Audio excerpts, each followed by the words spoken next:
Brilliant. So Danny Flexen for Seconds Out, delighted to be joined by Michael Hunter, the second, of course, just to clarify it. How you doing? Right, number two. I'm good. You're much in demand, certainly in the media world. I think you'd like to be more in demand in the boxing That's world. right. I mean, the fans are clamouring for you to get that big fight, as we've seen once again today with the news that Alexander Povetkin is out of the Dillian Whyte rematch, at least for now, having contracted COVID-19. And yours was one of the first names that came up among fans and media on social media, clamouring for you to take that spot. Were you kind of, you must have been pretty happy that people were mentioning you and that you were the first kind of logical thought. Give the fans what they want. No. Yeah, I mean, when I see it, I'm always the guy that puts my hand out. So, uh, I'm here. Let me know. I'm, I don't think that they would. I would be. It would be very courageous of them. But you know, but my phone's open, so. It's like 2.5 weeks notice. I think there is a desire to keep Dillian Whyte as the main event of that card. I think they want to protect the pay-per-view element in the UK. And Eddie Hearn already tweeted something about Whyte against Chisora 3. Obviously, we talk about courageous. Chisora's just coming off a pretty grueling fight on his part, at least, against Usyk. But what you said to me before in an interview, probably about 6 months ago now, that Dillian Whyte, you expect him to keep running from you, that you're the one guy he doesn't want to fight. Why is that, and do you see that changing now? No, I don't see it changing. And I think it's just because I'm a bad mother hubber. I, I think that, um, and I have a smile on my face. I'm small. My arms are too short. I'm too chubby. You know, um, I'm just not strong enough, not fast enough, and I have, I'm not likable. I don't know. I just think that I'm just a hard person to deal with, I guess. But why do you think Dillian Whyte specifically, as in your view, is avoiding you? Because I'm sure a lot of fighters are avoiding you, but why Whyte? Is it a style match that's just all wrong for him? Well, I think he doesn't want to be the first one that they consider in the top five uh, to get exposed. You Well, know. you'd have to put Povetkin in that top five now, given the result against Whyte, and you kind of exposed him to an extent already.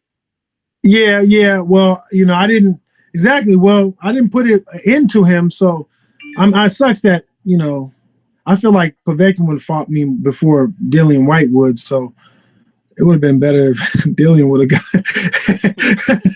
But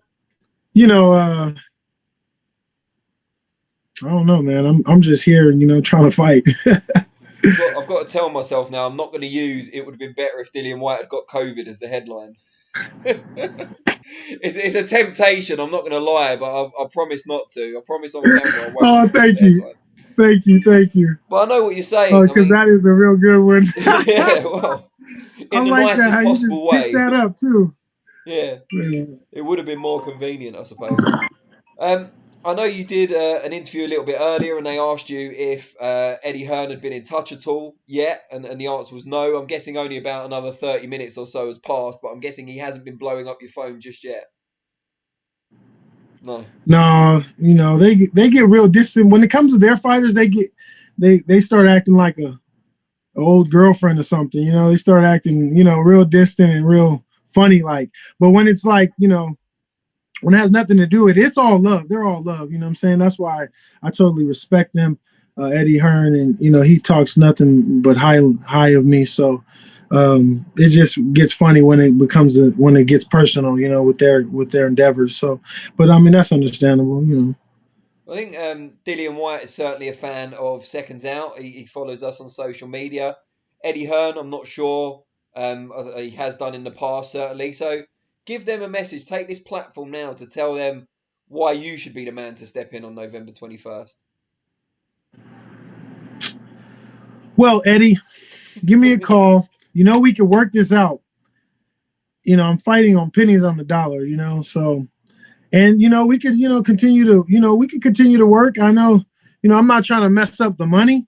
So however you guys want to work it out, I'm here, I'm saying I'm I've already worked with them, so it's not a hard situation to deal with. You know, let me know. Now, I'm here. another Brit that you were more than willing to fight before the end of the year was, of course, Tyson Fury. It's now looking from reports that he's going to be facing Agit Kabayel instead. It seemed to be down between kind of Kabayel and one other option, and now Kabayel appears to be the front runner. Aside from your own kind of disappointment at not getting that slot, what do you make of the Kabayel fight against Fury? I haven't watched Kabayel much. I've seen little clips on him. So I think that they've picked the right person, even though I haven't seen much. I think that, they've strategically picked for the business. They just picked, they picked the right guy, to continue with his fakery, with his bull, and to continue the fake show. You know what I'm saying? To say that he's the greatest fighter that ever lived, or heavyweight. So I think that this is a good move for them when it comes to that side. And we've just come off a pay-per-view here in the UK at the weekend. Your old rival down at cruiserweight, Alexander Usyk, his second fight at heavyweight, got through a determined Dereck Chisora, but I thought won fairly comfortably in the end. What did you make of the fight?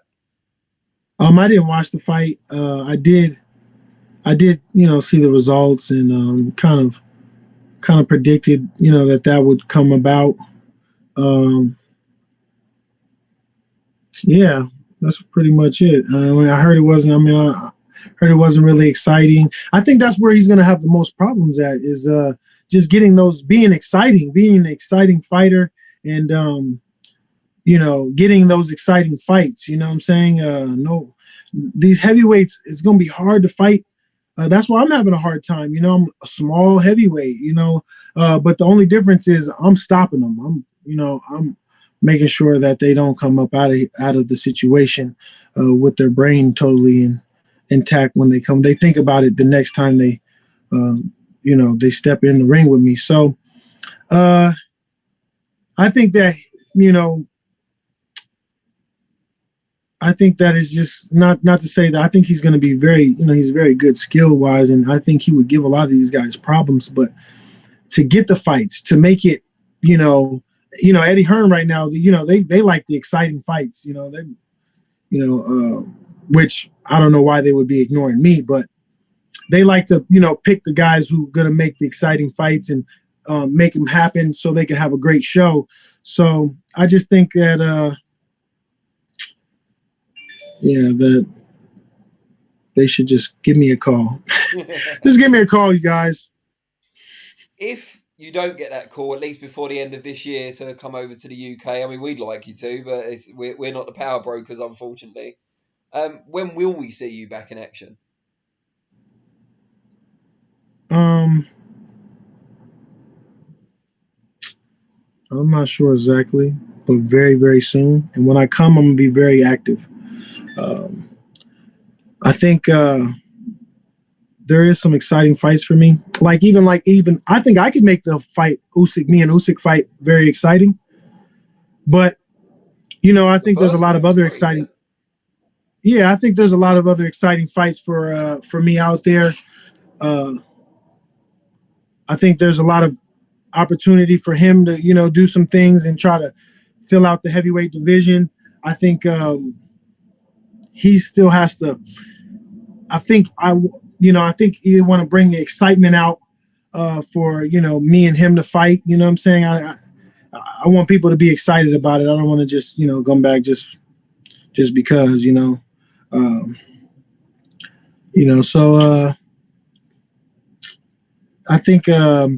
he's going to have a hard time.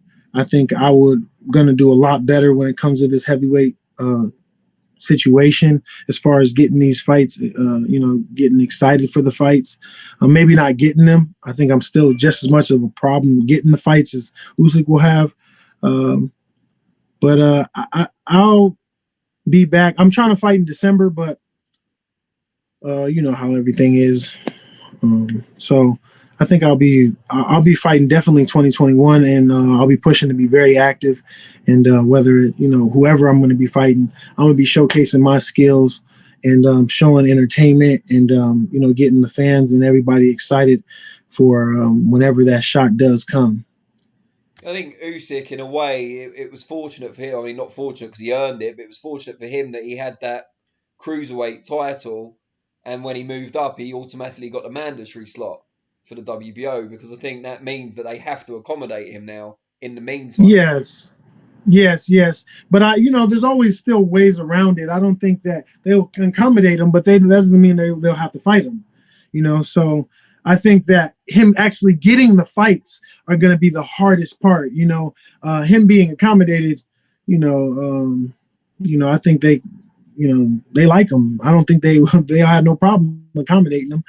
But actually getting those exciting fights and I don't know. I want to see where he got, guys like Chisora, he's willing to fight. I think that's exciting. We need people like that. He's willing to fight a Dillian Whyte, number 3. I think that's really dope of him and courageous. We need, people to spice up some things in this sport like that. So I think that's a good idea. But I just think we need I just think that I'm just the right person to put in there. I'm just gonna wreck everything else. I mean, everybody that's in there. I'm a hard problem to deal with right now, and only time is gonna tell that.